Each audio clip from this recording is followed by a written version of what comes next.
ထားနေတဲ့ဝေးခဲ့ရသူမတွေ့များကနည်းနည်းလားကြပါ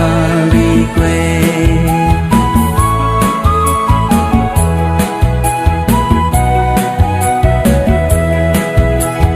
ခေါင်းရည်ချိုရီဝေးမှုဝိုင်းပွဲကတို့အပေါင်းအသင်းများနဲ့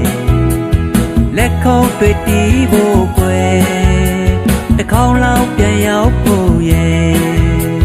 ဆွေမြေသူရဲ့နဲ့လွမ်းမောညတွေမှာအိမ်မက်ကနှုတ်တဝဲနဲ့နေအောင်နေ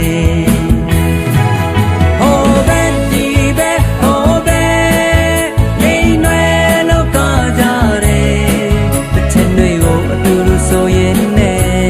သူပြောဘူးတဲ့မိဘုံပွဲဟိုပဲဒီပဲဟိုပဲရိမ်လွယ်လောကကြတယ်အချင်းတွေကိုအတူဆိုရင်နဲ့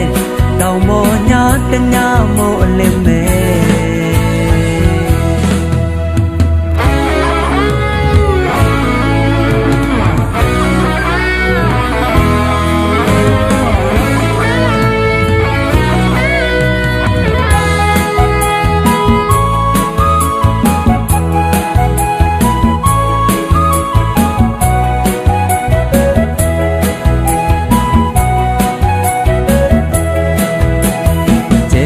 ဆုံမြူမောင်နဲ့နေစက်တို့လာပြန်ပက်ကြတယ်ဆောင်းညာရောက်တိုင်းမဲ့ကွယ်တွေးတော့ကလွ